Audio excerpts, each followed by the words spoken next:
Some of the biggest highlights of the Rose Festival for more than a century now has been the Grand Floral Parade. Right, and so this year's parade is going to be rolling through the east side of town on Saturday. Our Drew Carney has a preview this morning. He's given us a sneak peek all morning along at some of this year's floats. Hey, Drew.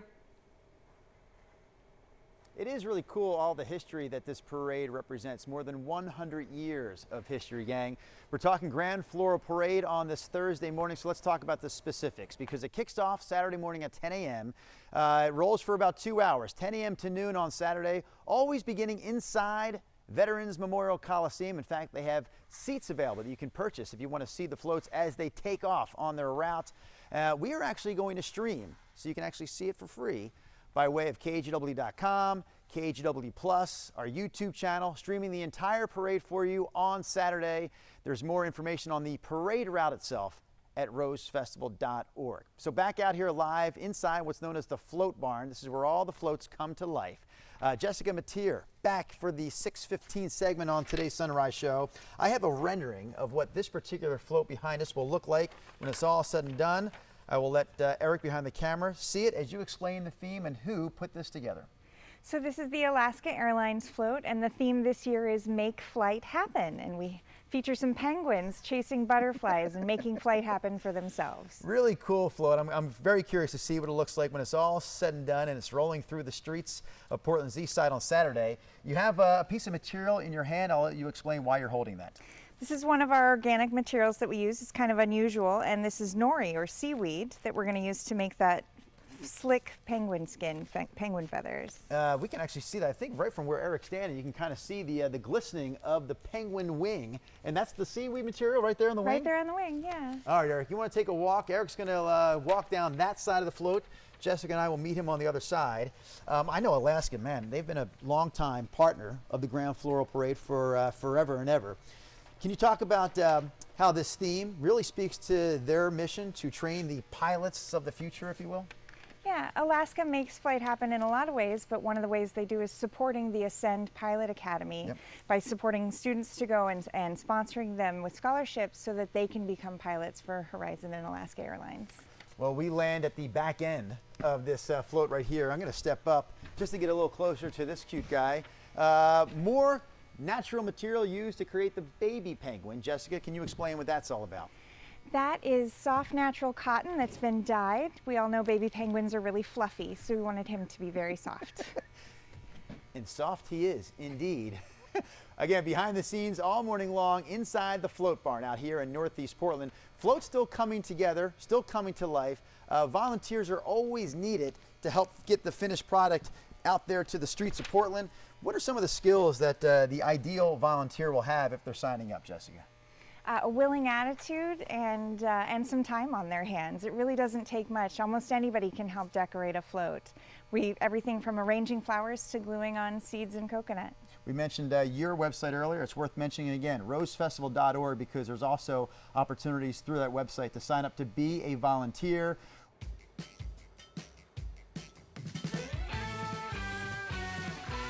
If you've been hanging out with us, you know our Drew Carney is not in studio today. He's been out and about all morning long. He's been giving us a behind-the-scenes preview of this year's Grand Floral Parade. It's been quite quiet around here, but the parade itself is Saturday morning, and the parade floats are still taking shape. We're going to go out to Drew live out there, going to fill us in on some more information about these floats.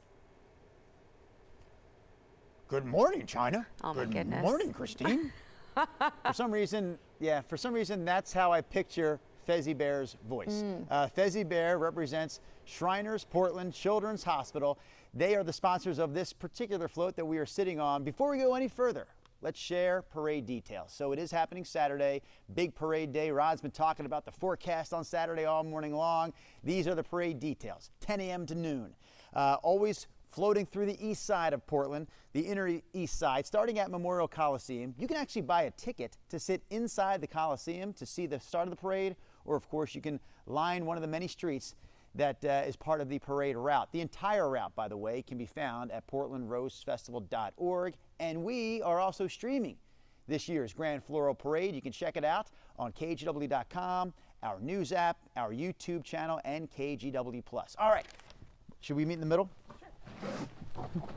Wasita Simonson, representing Yes. Portland's Rose Festival, is with me now. And this is a look at the rendering of what this float will look like when it's all said and done. Again, this is the Shrine of Portland Children's Hospital float. Can you talk about the theme? Yes, they have their mascot Fezzy the bear riding on the float and celebrating 100 years of Portland and having children, helping children's medicine, and they specialize in sports medicine. Yeah, there's all kinds of sports objects on this float. We've got the football, the soccer ball, the baseball. I'm going to lay this down right here, and you and I are going to take a walk with my trusty photographer and friend Eric Patterson, of course. So I'll let you go down first. Alrighty. Is there a trick to this so we don't make fools of ourselves on television? That was graceful. There we go. All right. I just really want to point out how intricate the designs are. We already talked this morning about how all the materials in the Grand Floral Parade floats are organic or natural. And I mean, we really went in detail with not just any seeds, but you went after specific ones to really show off the detail of what's supposed to look like wood here. Yes.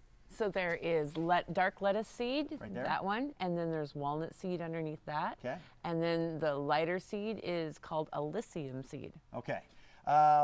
Moving further down, this is going to be one of the more eventful, if you will, colorful floats in this year's parade because there's a celebratory part to this float. What's going to happen here out of these cannons? So out of these cannons, we'll shoot straw flower and to mark their 100 years. Okay, hold on a minute, There will Eric. be confetti cannons. That's, do I see some of that material on the Yes. ground here? Can I pull some of this here? Yes. Okay.